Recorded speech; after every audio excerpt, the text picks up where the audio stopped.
তো যেটা বলছিলাম যে জামাতকে যদি তারা ক্ষমতা এস্টাবলিশড করে তাহলে জামাত তাদের কথা শুনবে না, কারণ জামাতের যে বড় একটা অবকাঠামো আছে বা বাংলাদেশে যে একটা বেদি তারা রাজনৈতিক বেদি তৈরি করেছে, সেখানে জামাতের শক্তি আছে। সুতরাং যে সবল সে কখনো অন্যের কথা শুনে না, যে দুর্বল সেই শুনে। এবং সেই জন্যই দেখবেন যে আমেরিকা পৃথিবীর বিভিন্ন দেশে তারা দুর্বল একটা সরকারকে তারা ক্ষমতায় অধিষ্ঠিত করে বা এস্টাবলিশড করে। এজন্যই যে ওই সরকারের সঙ্গে আসলে কোনো জনগণ থাকে না, কোনো লোকবল থাকে না। এজন্য সে সরকার আমেরিকার কথা শুনতে বাধ্য। আমেরিকা তার ক্ষমতার মূলা ঝুলায় রাখে তার সামনে এবং তাকে বলে যে তুমি যদি আমার কথা না শুনো তাহলে জনগণ তোমার সাথে নাই, বা বুদ্ধিজীবীর মহল বা যাই বলো, কোনো কেউ তোমার সাথে নেই, পৃথিবীর কেউ তোমার সাথে নাই। তোমাকে একদম মানে একদম ডিস্ট্রয় করে দেবে, চিড়েচ্যাপ্টা করে পাড়ায় মারে ফেলবে। হ্যাঁ, সুতরাং তোমার কোথাও যে তুমি যে পালায় চলে যাবো সে উপায়ও তোমার নাই। হ্যাঁ, তোমাকে পালায় চলে গেলে তোমাকে আইনের আওতায় এনে তোমার ফাঁসি প্রত্যাশী কিছু একটা ঝুলিয়ে দেওয়া হবে তোমাকে। সুতরাং আমার কথা তোমাকে শুনতে হবে। এজন্যই আমেরিকা পৃথিবীর যে কোনো দেশে একটা দুর্বল সরকারকে ক্ষমতা এস্টাবলিশড করে। হ্যাঁ, তো যাতে আমেরিকার কথা শুনে। এখন জামাত কিন্তু আমেরিকার এই শর্তের মধ্যে পড়ে না বা এই নীতির মধ্যে পড়ে না। জামাত এখন তাদের একটা বিশাল একটা অবকাঠামো তৈরি করে ফেলছে, একটা শক্ত একটা মজবুত বেদি তৈরি করে ফেলছে, যার কারণে জামাত আমেরিকার কথা শুনবে না। এটা এটা আমেরিকা টের পেয়েই তারা কী করছে, তারা হচ্ছে যে আপনার জামাতের থেকে কিছু লোক নিয়ে বা মানুষের কিছু উগ্র ধর্মীয় লোক নিয়ে তারা নতুন একটা সংগঠন তৈরি করছে, হিজবুত তাহরির। আসলে এটা আইএসআই বা তারও আগে সিআইএরই একটা কপি। হ্যাঁ, মোড়কের নাম লেখা হচ্ছে হিজবুত তাহরির বা ইসলামী সংগঠন। মূলত এরা সিআইএ বা আইএসআইয়ের এজেন্ডা পালন করছে বাংলাদেশে। এদের কাজ হচ্ছে বাংলাদেশের রাজনৈতিক পরিস্থিতিকে অস্থিতিশীল করা এবং সামাজিক বা আইন শৃঙ্খলা পরিস্থিতিকে অস্থিতিশীল করে করে তোলা।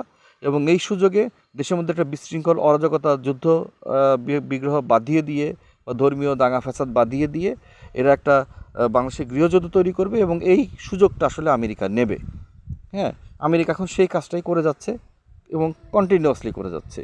এখন দেখেন, আমি কেন বলছি যে আমেরিকা শেখ হাসিনার যে মানে শেখ হাসিনা তো আমেরিকার যতই প্রিয় হোক, হয়তো প্রিয় হতে পারে, আসলে ওইটা ওদের মুখের প্রিয়তা। গোলাম মোল্লা রনি একদিন সেদিন একটা কথা বলছিল যে আমেরিকা যার দিক ফুল আঁকায় দেয় বুঝতে হবে যে সেই ফুলের মধ্যেই বিষ মাখানো আছে, আর যাদের পিস্তল তাক করে বুঝতে হবে যে সেই পিস্তল থেকে কার্তুজ নয়, এটা গোলাপ ফুল বের হচ্ছে। হ্যাঁ, আমেরিকার নীতি হচ্ছে এরকম। তো আমেরিকা ওই উপর দিয়ে দেখাচ্ছে শেখ হাসিনার সঙ্গে ভালো সম্পর্ক, বাস্তবতা ভিন্ন। আমেরিকার ভালো সম্পর্ক হচ্ছে পুঁজির সঙ্গে, অর্থের সঙ্গে। তো তারা এখন ভেতরে ভেতরে নানা জনের সঙ্গে নানাভাবে চুক্তি করে যাচ্ছে কাকে তারা ক্ষমতায় রাখবে, কে আমেরিকার কথা শুনবে। এটা ছাত্র এই নবগঠিত ছাত্র সংগঠন বলেন বা নাগরিক দল বলেন, এটা আপনার গণ অধিকার পরিষদ বলেন, এটা হচ্ছে আপনার ডক্টর ইউনুস বলেন বা শেখ হাসিনা বলেন বা বিএনপির সঙ্গে বিএনপি বলেন বা আপনার জামাত বলেন বা ছাত্র আপনার ওই যে কেউ যে কারোর সঙ্গেই বা সেনাবাহিনী বলেন বা ডক্টর ইউনুস বলেন, তারা নানাভাবে তাদের সঙ্গে আলোচনা চালিয়ে যাচ্ছে। হ্যাঁ, যাদের সঙ্গে চুক্তিতে মিলে যাবে তারা তাদেরকে ক্ষমতা এস্টাবলিশ করে দেবে। যদি সেটা না হয়, যদি নির্বাচন দিতেই হয়, তাহলে কি করবে, তারা দেশের ভিতরে একটা কু তৈরি করবে, একটা কু তৈরি করে আপনার এমন একটা কিছু তৈরি করবে যে মানুষ একটা নির্দিষ্ট দলের পক্ষে চলে যাবে। হ্যাঁ, সেটা বিএনপি হোক, মানে যার সঙ্গে আমেরিকার আসলে আতাত হবে। হ্যাঁ, সেটা তারেক জিয়া হতে পারে, সেটা শেখ হাসিনা হতে পারে, সেটা ডক্টর ইউনূস হতে পারে, বা সেটা আপনার ছাত্রদের সেই নাগরিক দল হতে পারে, বা গণ অধিকার পরিষদ হতে পারে, জামাত হতে পারে, হিজবুত তাহরির হতে পারে। তারা একটা চেষ্টা চালা যাচ্ছে তাদের সঙ্গে যে দলের আতাত হবে সেই দলের পক্ষে তারা দেশের মধ্যে এমন একটা কু তৈরি করবে যে পুরো জনসমর্থন সেই দলের পক্ষে চলে যাবে। যখনই দলের পক্ষে চলে যাবে সেই দলটা নির্বাচনে ভোটে বিজয়ী বাংলাদেশের ক্ষমতা অধিষ্ঠিত হবে এবং আমেরিকার পাঁচাটা কুকুর হয়ে যাবে। আমেরিকা যা বলবে তাই শুনবে, সেন্ট মার্টিন দেবে, এটা দিবে, ওইটা দিবে। আসলে এখন আমাদের যে মূল বিষয়টা, আপনারা আরেকটা বিষয় খেয়াল রাখবেন যে আমেরিকা কিন্তু ইদানিং তারেক জিয়ার সঙ্গে এখনও কোনো আলোচনায় বসে নাই। হ্যাঁ, কারণ তারেক জিয়া এই চুক্তিতে আগ্রহী না। তারা বিএনপি এর আগেও ক্ষমতায় ছিল। হ্যাঁ, তখনও খালেদার সঙ্গে তারা সেন্ট মার্টিন বা অন্যান্য বিষয় নিয়ে অন্যান্য ইস্যুতে চুক্তি করার চেষ্টা করছে। খালেদার সঙ্গে একটা বৃহৎ জনগোষ্ঠী যেহেতু আছে বা বিএনপির সঙ্গে একটা বৃহৎ জনগোষ্ঠী আছে, বিএনপি আমেরিকার কথা শোনে নাই। ইভেন আওয়ামী লীগের সরকার যতদিন ক্ষমতায় ছিল তাদের সঙ্গেও একটা বৃহৎ জনগোষ্ঠী আছে, তারাও আমেরিকার কথা শোনে নাই। হ্যাঁ, সুতরাং আমেরিকা এখনও তারেক জিয়ার সঙ্গে বসতেছে না বা তারেক জিয়াকে তারা পাত্তা দিচ্ছে না। তারা জানে তারেক জিয়া তাদের কথা শুনবে না, তারপর তারা চেষ্টা চালাবে। এখনও কিন্তু তারেক জিয়ার সঙ্গে তাদের কোনো কথা হয় না বা বিএনপির সঙ্গে কোনো কথা হয় নাই, যার কারণে দেখেন আমেরিকা কোনো ইস্যুতেই তারেক জিয়ার প্রসঙ্গ টানতেছে না। ইভেন তারা কোনো আলোচনা করতেছে না। আর দেখেন ইউরোপিয়ান ইউনিয়নও কিন্তু বিএনপি বা তারেক জিয়াকে নিয়ে কথা বলতেছে না। ইদানিং চীনের সঙ্গে বিএনপির যে একটা অত্যন্ত বন্ধুত্বপূর্ণ সম্পর্ক তৈরি হয়েছিল বিগত ৩০ বছর ধরে, সেই সম্পর্কের জায়গাটা একদম কিন্তু স্টপ আছে, স্থগিত আছে। চীনও কিন্তু তারেক জিয়ার বিষয়ে কোনো কথা বলছে না। অর্থাৎ পুঁজিবাদী শক্তিগুলো সবাই চাচ্ছে বাংলাদেশকে ভোগ করার জন্য।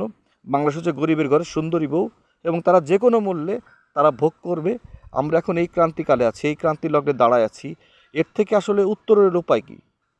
এর থেকে উত্তরণের উপায় হচ্ছে খুব দ্রুততম সময়ের মধ্যে একটা সুষ্ঠু নির্বাচন করা আর কি। এবং এর জন্য সবাইকে ঐক্যবদ্ধ হতে হবে। হ্যাঁ, আওয়ামী লীগ এবং বিএনপি যদি জামাতকে শত্রুপক্ষ মনে করে হবে না। বা নতুন যে রাজনৈতিক দলটা গঠন করছে নাগরিক অধিকার গণ অধিকার পরিষদ, নাগরিক দল বা অন্যান্য দলগুলো, এদেরকেও একত্রিত হতে হবে, একটা ছাতার নিচে আসতে হবে নির্বাচনকে কেন্দ্র করে। যে সুষ্ঠু নির্বাচন হতে হবে, যে ক্ষমতা আসবে সে ক্ষমতা চালাবে। এতে কী হবে?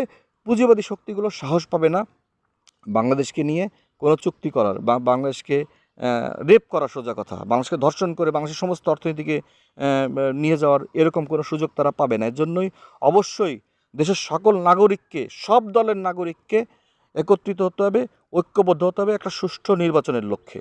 হ্যাঁ, এবং সেটা যত দ্রুত সম্ভব হয় এটা করতে হবে। প্রয়োজনে সবাইকে, সব রাজনীতিবিদদের একটা প্যান্ডেলের নিচে বসতে হবে, তাদেরকে আলোচনা করতে হবে।